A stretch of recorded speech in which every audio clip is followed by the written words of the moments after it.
Helps if you click the right button. Yeah, tech. It's fun. Good day, everybody. Good morning, good afternoon, good evening, wherever you happen to be at this moment in time. Hope you had a very good weekend. I know it's Tuesday, but for some of us, yesterday was a holiday, President's Day in the United States. I'll let you choose what presidents you want to celebrate and which ones you don't. That's between you and yourself. In Canada, there was a variety of different holidays, including in Ontario, Family Day, which I was joking with my better half. It's like, weren't we just with family about a month and a half ago? Do we have to do that again? I'm saying that sarcastically. Majority of people do love spending time with their family, and I miss spending time with mine, but others are like, oh, not another one. But anyway, let's get to the subject at hand. A few updates. Breakfast Leadership. There was an article I posted on Valentine's Day. So a little over a week ago, or almost a week ago, I should say. And it talked about listening. And I think that's a big, big, big, big challenge that we're facing in organizations is we're hearing, but we're not listening. And it's not new. It's something that's been going on for a very long time. But I think it's definitely creating some problems, especially as we navigate into this next chapter of a post-pandemic, uh, work life type of situation. The organizations are still fumbling around trying to figure out what they want to do, as far as in office versus remote versus a mixture of both. And that's okay. Things take time. You want to do things right if you can. And right for the moment now may not be right for the moment down the road. So every side needs to be flexible when it comes to where we work and when we work. They can't say that work wasn't productive when many people were working remotely because it was. But there's a lot to be said about the dynamics of working together in person on things as well. So I don't have a solution for it other than helping flush out efficiencies.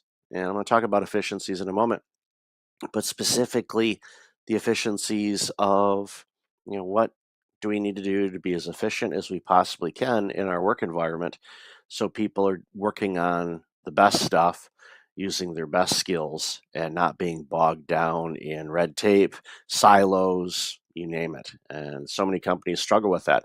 And then toss in the inability to communicate correctly, and you have a cocktail for basically a toxic work environment or an environment where people really don't feel comfortable. They don't have that safety of a workplace. Not that workplaces are ever completely, truly safe. Organizations come and go. I did my morning walk this morning, and I walk. There's a mall close by to me, so when the weather's not great, I'll walk inside the mall and noticed a store that's been there for quite a long time is closing up shop at the end of this week. So things happen, things change. Markets change, demand changes, and all of that. So there's no such thing as a quote unquote safe job. Things can change externally that are beyond your control. So you have to take that in consideration as well. But communication, listening to people is such a big, big deal. On the podcast show, released an episode the other day. If you're into the lithium space and specifically the nuts and bolts of lithium and lithium mining and all of that, I suggest you give it a good listen. Worked with or talked with one of the key people at Eureka Lithium. They're based in Canada, doing some exploration in northern Quebec, which is a really, really, really interesting dynamic on how rich the land is of lithium and other minerals and things in that part of Canada. To the point where if you listen to the episode, there's some big, big, big players that are also up that way. So give it a listen. As the demand for lithium increases dramatically with EV cars and other aspects of what we use lithium for. It's a good listen, so I really highly suggest that you give it a listen on your favorite podcast platform, including YouTube. and Apple and Spotify and wherever you consume your podcast. So appreciate you listening to that. Uh, just want to remind you that there's obviously a ton of resources available for those that are burning out. Just go to our website. There's some resources at the top. You can go to Free from Burnout as well.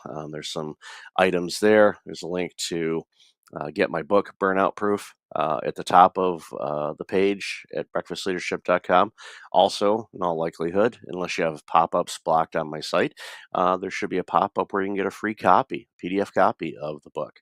You just enter your name and email, and I'll send you the book along with some other resources. I like giving you more than you ask for. Some resources that I reference in the book because I don't want anybody burning out. I'm tired of it.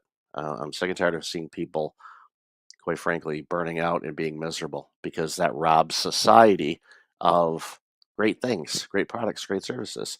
Because the people that are building those things for us aren't well. And if they're not well, they're not doing their best. They can't. And that impacts the quality of things that you and I consume. So we want people to be healthy and happy. Healthy must be a merge of those two words. I want people to be healthy. I want them to be healthy and happy, which means they can help us. So it's like a combination of three words. Wow, Webster should hire me. I should send him my resume. I'm coming up with new words. Uh, but end of day, I don't want people burning out. I had it.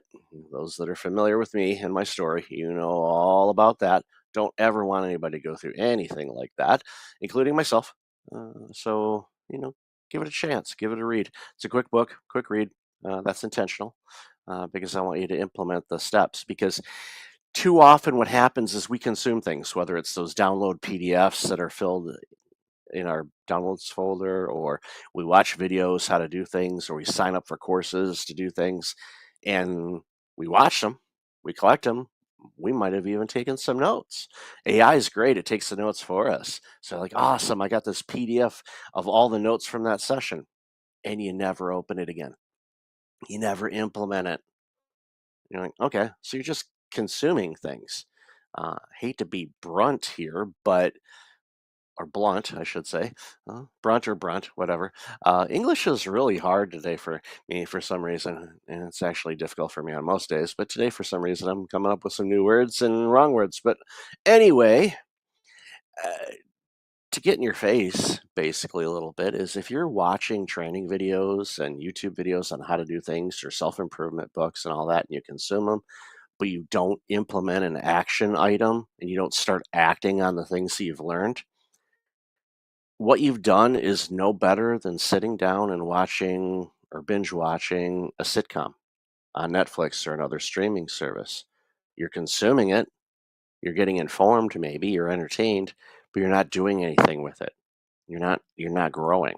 So make it a point after you consume any type of content, whether it's this video, a YouTube video, a book, a podcast, a webinar, write down what you've learned and write down action items, two or three, don't have to be 40, two or three that you will implement in the next week or just start.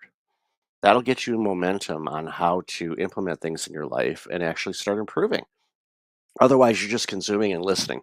If you're not doing anything with it, you might as well listen to top 40 music or watch uh, some movies or television. It's basically doing the same thing. You might be informed a little bit, but you're not doing anything with it. So make sure when you consume things, you do something with it. It'll help you grow. It'll make you better. It'll help you navigate challenging times like we face with economic challenges and the cost of things and all that. It may give you some new skills that you can apply to earn more revenue, which can make a big difference for you in your life.